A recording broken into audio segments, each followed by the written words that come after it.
The seminiferous tubules are located within the testis and are the specific locations of meiosis cell divisions in our body and formation of sex cells called the sperm. In today's class, the focus of our discussion is the structure and function of the seminiferous tubules. So, dear students, welcome in your favorite YouTube channel, Simplified Biology, and I am your Dhruva Mahato. Dear student, seminiferous tubules or ducts are actually the sperm producing ducts that contain spermatogenic cells which divides by the process of meiosis and differentiates into flagellated motile sperm cells. In my last class, uh, already I explained that the tunica albuginea, which is the main wall layer of the testis, form approximately 200 to 300 numbers of testicular lobules or chambers by forming some invaginations or the septa inside the testis. And in every testicular lobule, there you will find 1 to 4 numbers of highly coiled sperm producing duct, and these are the seminiferous tubules, the sperm producing ducts.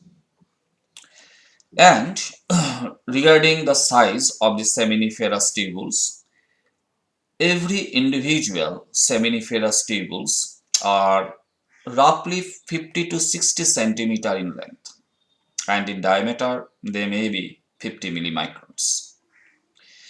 Actually, যেটা টেস্টিস last ক্লাসেও আমি আলোচনা করেছিলাম যে testis is the primary sex organs in male reproductive system, as because this structure not only produce the sex cells called the sperm cells but also secrete or produce different kinds of sex hormones. The most important sex hormones which is released by the testis is the testosterone. আর স্ট্রাকচারটা বলার সময় বলেছিলাম যে testis remain covered by some covering, but its the main covering wall is the tunica albuginea, and এটা কি করে, এটা টেস্টিসের ভিতরে ঢুকে গিয়ে জায়গায় জায়গায় এরকম পার্টিশনস ফর্মেশন করে, যার ফলে কি হয়, টেস্টিসটা ভিতর থেকে কিছু চেম্বারে বিভক্ত হয়ে যায়। আর এরকম চেম্বারসগুলিকে বলা হয় testicular lobules, and each lobule may contain 1 to 4 in numbers some highly coiled sperm producing duct, আর এই নলিগুলাকেই বলা হয় কি seminiferous tubules, যার ভিতরে অ্যাকচুয়ালি স্পারমেটোজেনিক সেলস থাকে, যে সেলসগুলির অ্যাকচুয়ালি মিওসিস ডিভিশন হয়, অ্যান্ড ফাইনালি সেই সেলসগুলি স্পার্ম সেলসে কি হয়, পরিণত হয়ে যায়। Anyway, regarding the wall of the seminiferous tubules, এখন ব্যাপারটা হচ্ছে আমরা যদি এমন যদি কিছু একটা করি যে দিস দ্য টেস্টিস, আর টেস্টিসের এগুলি হচ্ছে টেস্টিকুলার চেম্বার্স অর লবিউলস, আর তার ভিতর যে সেমিনিফেরাস টিউবসগুলি আছে বা ডাক্টস, সেই সেমিনিফেরাস টিউব বা ডাক্ট তার অল্প অংশ, সে টিউবটার অল্প অংশ এখানে এখানে সেটাকে কেটে সেপারেট করে দেখানো হয়েছে। এই যেটা seminiferous duct which is the sperm producing duct, সেটার অল্প অংশ কেটে নিয়ে আলাদা করে এখানে দেখানো হয়েছে। So this is the part of the seminiferous tubes. তো এই যেটা টিউব, এর ওয়াল সম্পর্কে এখন আমরা অল্প আলোচনা করে নিই। Actually the wall of the seminiferous tube is lined by a very complex stratified spermatogenic epithelium, and these are the cells actually which divide meiotically and form sperm cells along, and this epithelium, these spermatogenic cells rest on a basement membrane। কাজে প্রত্যেকটি seminiferous টিউবুলসের যেটা ওয়াল, এই ওয়ালটা actually তৈরি হয়েছে by a very complex খুব জটিল একটা স্তরীভূত আবরণী কলা দিয়ে। অ্যাকচুয়ালি এই স্তরীভূত আবরণী কলা যেটা আমরা দেখছি, এর মধ্যে এই সেলসগুলি অ্যাকচুয়ালি কিন্তু স্পারমেটোজেনিক সেলস। এই সেলগুলিরই মাইটোসিস অ্যান্ড মিওসিস ডিভিশন হয়, এবং সেই সেলসগুলি পরে কি হয়, পাল্টে গিয়ে ফ্ল্যাজেলেটেড স্পার্ম সেলসে পরিণত হয়ে যায়। আর এটা হচ্ছে তার বেসমেন্ট মেমব্রেন। আর ঠিক এখানে এটাকে আরো ভালো করে আরো বোঝার জন্য, এবং প্রত্যেকটি আর আর প্রতিটি আর প্রত্যেকটি টিউব, যেটা সেমিনিফেরাস টিউব, সেখানে আমি একটা ডায়াগ্রাম দেখিয়েছি, এখানে একটা সেমিনিফেরাস টিউব। তো সেমিনিফেরাস টিউবসের যেটা বেসমেন্ট মেমব্রেন, চারদিকে তোর একটা বেসমেন্ট মেমব্রেন আছে, আর তার চারপাশে থাকছে, তার চারপাশে থাকা তার চারপাশে থাকে এক বিশেষ ধরনের কানেকটিভ টিস্যু, এক বিশেষ ধরনের সংযোজক কলা আমরা এর চারপাশে পেয়ে থাকি। And this connective tissue contains fibroblast and myeloid cells. অবশ্যই নাম দুটো মনে রাখতে হবে যে সেমিনিফেরাস টিউবসের বাইরে চারপাশে যেটা কানেকটিভ টিস্যু আমরা পাচ্ছি, এটা সাধারণত লুজ কানেকটিভ টিস্যু হয়, অল্প ফ্যাটি কানেকটিভ টিস্যু হয়। আর এই কানেকটিভ টিস্যুর মধ্যে দু ধরনের বিশেষ কোষ পাওয়া যায়, fibroblast and myeloid cells. Among this, এর মধ্যে যে সেলসগুলি আছে তার মধ্যে কিছু সেলস আছে যে সেলসগুলিকে আমরা মাইলয়েড সেলস বলছি। এই মাইলয়েড সেলসগুলি অ্যাকচুয়ালি কি, this cells are contractile in nature and produce a very gentle peristaltic waves in the tubules that help in transportations of the sperm from the seminiferous tubules to rete testis. Actually এই যে seminiferous tubules, এর চারপাশে যে এক বিশেষ ধরনের connective tissue পাওয়া যায়, এই কানেকটিভ টিস্যুর মধ্যে নানা ধরনের সেলস আছে।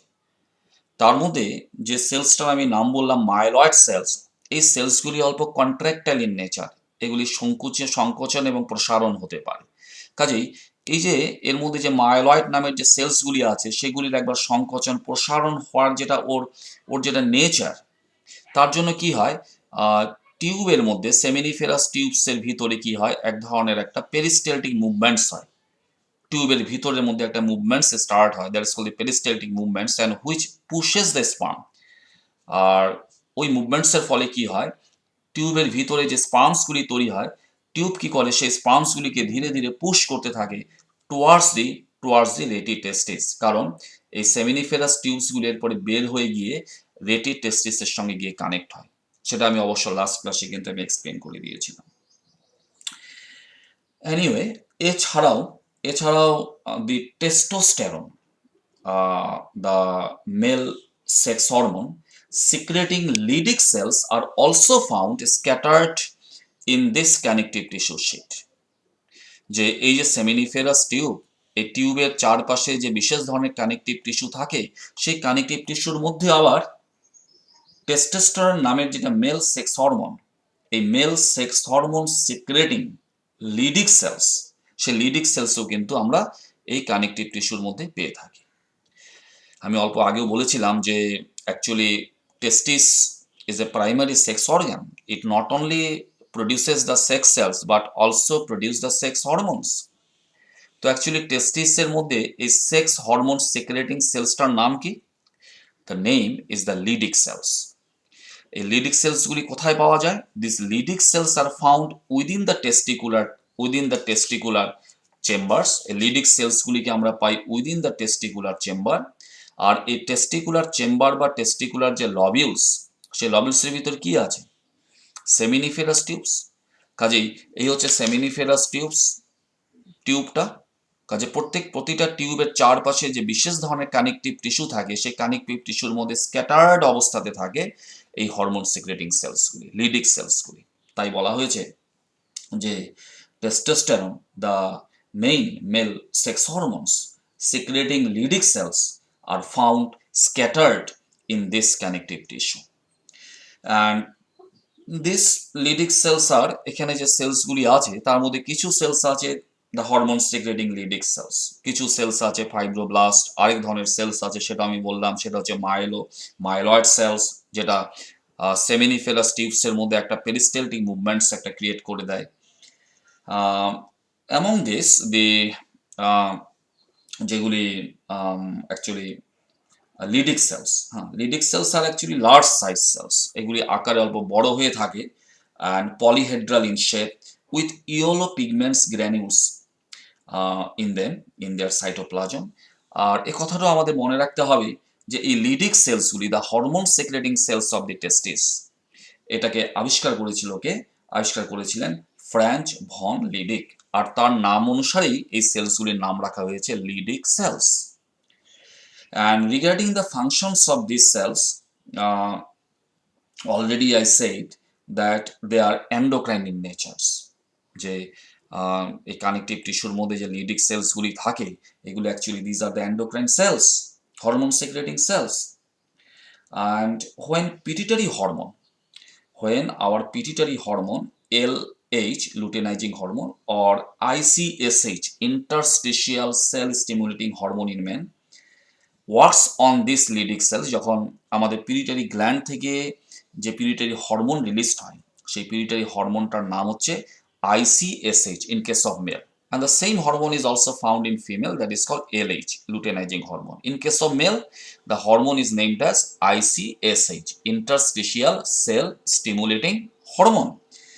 কাজে পিউরিটারি গ্ল্যান্ড থেকে এই যখন ICSH নামের হরমোনটা রিলিজড হয়, and when that hormone works on the Leydig cells, এই হরমোন গিয়ে লিডিক সেলসের উপর গিয়ে যখন ওয়ার্ক করে, দেন দি লিডিক সেলস রেসপন্স, তখন লিডিক সেল স্টিমুলেট হয়। আর যখন লিডিক সেলগুলি স্টিমুলেট হয়, they produce the sex hormones, that is the testosterone, and that testosterone stimulate the spermatogenesis process within the tube. এই যে সেমিনিফেরাস টিউবস আছে, টিউবসের ভিতরে যে স্পারমেটোজেনিক সেলসগুলি আছে, এই সেলগুলি কখন রেসপন্স করে? এই সেলগুলির উপর গিয়ে যখন টেস্টোস্টেরন হরমোন গিয়ে যখন ওয়ার্ক করে, তখন গিয়ে এই টিউবের ভিতরে থাকা যে সেলসগুলি আছে, এই সেলসগুলি রেসপন্স করতে আরম্ভ করে। হ্যাঁ, এবং তখন সেই সেলগুলির মধ্যে ডিভিশন প্রসেস স্টার্ট হয়। সেই সেলগুলির মধ্যে মিওটিক ডিভিশন স্টার্ট হয়, তার থেকে হ্যাপ্লয়েড সেলস তৈরি হয়, হুইচ আর কল স্পারম্যাটিডস। আর তারপর সেই সেলসগুলির কি হয়? ডিফারেন্সিয়েশন হয়। সেই সেলসগুলি ধীরে ধীরে নিজেকে পাল্টাতে আরম্ভ করে। The process is called spermiogenesis. এবং শেষে আমরা কি পাই? শেষে আমরা পাচ্ছি যে টিউবের ভিতরে আমরা matured, flagellated, fully differentiated sperm সেলসগুলিকে পাচ্ছি। তো সেই টেস্টোস্টেরন হরমোন সেক্রেটিং সেলস হচ্ছে Leydig cells, and which are located outside the seminiferous tubule, scattered in this connective tissue. অর্থাৎ প্রতিটা সেমিনিফেরাস টিউবুলসের চারপাশে যে বিশেষ ধরনের কানেকটিভ টিস্যু থাকে, সেই কানেকটিভ টিস্যুর মধ্যেই লিডিক সেলসগুলি স্ক্যাটার্ড অবস্থাতে পাওয়া যায়, অ্যালং উইথ আদার সেলস। এছাড়াও শুধু লিডিক সেলসে যে থাকবে তা না, সেই কানেকটিভ টিস্যুর মধ্যে ফাইব্রোব্লাস্ট সেলস আছে, মায়োব্লাস্ট সেলস আছে, সেগুলিও আছে। এবার এখন আমরা এখন আমরা এখন আমরা সেমিনিফেরাস যেটা টিউব, তার ইনার হিস্টোলজি, তার ভিতরের যেটা হিস্টোলজি, সেটা নিয়ে আমরা আলোচনা করব। অ্যাকচুয়ালি সেমিনিফেরাস যেটা টিউব, আমি অল্প আগেও বলেছি, তার ভিতরটা কিন্তু অ্যাকচুয়ালি ভ্যারি কমপ্লেক্স স্ট্র্যাটিফাইড, মানে বহু স্তরীয়। এখানেও আমরা ডায়াগ্রামে পাচ্ছি যে ভিতরটা কিন্তু ভ্যারি কমপ্লেক্স, খুব জটিল একটা বহুস্তরীয় ইপিথেলিয়াম, অ্যাকচুয়ালি স্পারমেটোজেনিক ইপিথেলিয়াম দিয়ে তৈরি। ঠিক আছে? And these are the actual cells, যেটা আমি আগেও বলেছি যে these are the actual cells which undergoes meiotic cell division and finally produces the flagellated sperms. এখানে আমি সেই ডায়াগ্রামটাকে বড় করে দেখিয়েছি। এখানে এই যে পার্টটা বা এই যে টিউব এখানে আমরা দেখছি সেমিনিফেরাস টিউবস, তার অল্প পার্ট, এটা যেমন বেসমেন্ট মেমব্রেন, এটা বেসমেন্ট মেমব্রেনটাকে ড্রয়িং করা হয়েছে। আর তারপর এই যে সেলসগুলি আছে, এই সেলসগুলিকে এখানে ড্রয়িং করা হয়েছে। আর তার সাথে দেখানো হয়েছে মাঝে মাঝে, এর মাঝে মাঝে কিন্তু কি আছে, দেখা যাচ্ছে যে কিছু বড় আকারের, কিছু পিরামিড আকৃতির কিছু সেলস আছে। সেই সেলসগুলিকেও আমি এখানে ড্রয়িং করে বড় করে দেখিয়েছি। তো সেটা আমি বলছিলাম যে সেমিনিফেরাস টিউবসের যেটা ভিতরটা, it is the inner side of the seminiferous tubules is actually formed of very complex stratified spermatogenic epithelium. and এবং এই যে সেলসগুলি আছে, এই সেলসগুলি কিন্তু ইন ডিফারেন্ট ডেভেলপমেন্ট স্টেজে আছে। যেমন ঠিক বেসমেন্ট মেমব্রেনের সঙ্গে লাগানো যে সেলসগুলি, এখানে আমরা বড় করে দেখছি this is the basement membrane, এবং ঠিক তার সাথে লাগানো যে সেলসগুলি আছে this are generally cuboidal germinal epithelial cells. Actually এই সেলসগুলিরই ডিভিশন হয়। এই যে কিউবয়েডাল জার্মিনাল যে ইপিথেলিয়াল সেলসগুলি আছে, এই সেলসগুলিরই প্রথমে মাইটোসিস ডিভিশন হয়। মাইটোসিস ডিভিশন হয়ে কি সৃষ্টি হয়? এগুলি স্পারম্যাটোগোনিয়া সেলস। পরে গিয়ে এই স্পারম্যাটোগোনিয়া সেলসগুলির মধ্যে কি হয়? মিওসিস সেল ডিভিশন স্টার্ট হয়। আর যখন এই সেলসগুলির মধ্যে মিওসিস সেল ডিভিশন আরম্ভ হয়, তার থেকে যে হ্যাপ্লয়েড সেলসগুলি প্রডিউস হয়, সেই হ্যাপ্লয়েড সেলসগুলি হচ্ছে স্পারমেটিড। and under the influence of FSH hormone and other spermatogenic factors, এই হ্যাপ্লয়েড স্পারমেটেড সেলসগুলি এরপরে কি হয়? নিজের যেটা ফর্ম, ওর যেটা সেল ফর্ম, তার আকার আকৃতিটাকে কি করে? চেঞ্জ করে নেয়। প্রথম অবস্থায় কিন্তু সেলগুলোতে কোনো ফ্ল্যাজেলাও থাকছে না, কিন্তু পরে সেলসগুলি তার মধ্যে ফ্ল্যাজেলাও ডেভেলপ করে নেয়। আর তখন গিয়ে আমরা সেমিনিফেরাস টিউবসের ভিতরে fully ripened, matured and fully differentiated flagella থাকা আমরা স্পার্মসগুলি পাচ্ছি। তো প্রতিটা সেমিনিফেরাস টিউবসের ভিতরটা এই যে বলা হয়েছে যে একটা ভেরি কমপ্লেক্স স্ট্র্যাটিফাইড স্পারমেটোজেনিক ইপিথেলিয়াম পাওয়া যায়। অ্যাকচুয়ালি ইপিথেলিয়ামের মধ্যে যে সেলসগুলি আছে, সেলসগুলি কিন্তু ডিফারেন্ট স্টেজের, ডিফারেন্ট ডেভেলপমেন্ট স্টেজের সেল আছে। সব সেলসগুলি কিন্তু একরকম না। যেমন এই সেলসগুলি diploid in natures which are germinal epithelium, সেগুলির ভিতরে মাইটোসিস ডিভিশন হচ্ছে। তার থেকে যেগুলি সেলস প্রডিউস হচ্ছে সেগুলিও ডিপ্লয়েড, কারণ ডিভিশনটা মাইটোসিস, আর সেই সেলসগুলিকে বলে স্পারম্যাটোগোনিয়া। এই স্পারম্যাটোগোনিয়া সেলসগুলির এরপর কি হয়? মিওসিস ডিভিশন হয়। তারপরে ভিতর দিকে যে আমরা সেলসগুলিকে পাচ্ছি সেগুলি কিন্তু আবার হ্যাপ্লয়েড সেলস, কারণ this are the products of meiosis cell division. আর এই হ্যাপ্লয়েড সেলসগুলোই এরপরে নিজের ফর্মটাকে চেঞ্জ করে নেয়, নিজের মধ্যে ফ্ল্যাজেলা ডেভেলপ করে নেয়, নিজের আকার আকৃতিটাকে পাল্টিয়ে নেয়, and finally they convert into flagellated sperms. তো এভাবে প্রসেসটা আসে। এই জন্য এই যে সেমিনিফেরাস টিউবস, এখানে যেমন সেকশনটাকে দেখানো হয়েছে this is the basement membrane, তার চারপাশে বিশেষ ধরনের কানেকটিভ টিস্যু, যার মধ্যে লিডিক সেলস আছে, মাইলয়েড সেলস আছে, ফাইব্রোব্লাস্ট সেলস আছে। ঠিক বেসমেন্ট মেমব্রেনের পরেই ভিতর দিকে যে আমি সেলসগুলি পাচ্ছি, প্রথম সারিতে যে সেলসগুলি আছে সেগুলি কিন্তু সব ডিপ্লয়েড জার্মিনাল ইপিথেলিয়াম সেল। আমরা যত ভিতর দিকে যেতে শুরু করব, ততই আমরা দেখব যে সেলসগুলি কি আকারে ছোট হয়ে আসছে অল্প, আর সেই সেলসগুলি হ্যাপ্লয়েড সেল। ভিতর দিকের যে সেলসগুলি আমরা পাবো সেগুলি কিন্তু হ্যাপ্লয়েড স্পারমেটিড সেল। আর সেই সেলসগুলিরই অ্যাকচুয়ালি কি হয়? মেটামরফোসিস হয়। The process is called spermiogenesis. আর সেগুলি কি হয়? স্পার্ম সেলসে পরিণত হয়ে যাচ্ছে। এনিওয়ে, এই যেটা সেমিনিফেরাস টিউল, তার ভিতরে কিন্তু কিছু large very elongated and pyramidal cells পাওয়া যায়। অর্থাৎ পিরামিড আকৃতির কিছু বড় আকারের সেলস আমরা ভিতরে পাচ্ছি, ঠিক আছে? And which have bases adhering to the basement membrane. যেমন ডায়াগ্রামটাতে দেখানো হয়েছে যে এই সেলসগুলির সাথে সাথে কিছু পিরামিড আকৃতির বেশ বড় আকারের সেলস পাওয়া যাচ্ছে। সেই সেলটাকে আমি এখানে ব্রাউন কালার দিয়ে হাইলাইট করে দেখিয়ে দিয়েছি। এটা তার নিউক্লিয়াস, যার লোয়ার পার্টটা, যার বেস সেলের যেটা বেসাল পার্ট, সেটা কার সঙ্গে যুক্ত হয়ে আছে? এটা rest on the basement membrane. তো এই সেলসগুলি actually this giant cells, this pyramid shaped giant cells which are found within the seminiferous tubules are nothing but these are the modified germinal epithelial cells. এই যে basal cells, these are the germinal epithelial cells which are diploid in nature, just basement মেমব্রেনের সঙ্গে লাগানো যে সেলসগুলি আছে, এই সেলসগুলিরই কিছু সেল মডিফাই হয়ে এ ধরনের পিরামিড আকৃতির জায়ান্ট সেলসে কনভার্ট হয়ে যায়। and these cells are called Sertoli cells. These Sertoli cells provide attachment site for the sperm. যে এই যে স্পারমেটিড সেলস, আমি অল্প আগেও কিন্তু বলেছি যে জার্মিনাল ইপিথেলিয়াল সেলসগুলিরই প্রথমে মাইটোসিস ডিভিশন হচ্ছে। তার থেকে তৈরি হয় ডিপ্লয়েড স্পারম্যাটোগোনিয়া। সেই সেলগুলোরই ডিভিশন হয়ে কি তৈরি হয়? হ্যাপ্লয়েড স্পারমেটিড। আর সেই হ্যাপ্লয়েড স্পারমেটিড সেলসগুলিরই কি হয়? সেটারই মেটামরফোসিস হয়, সেলগুলি নিজেকে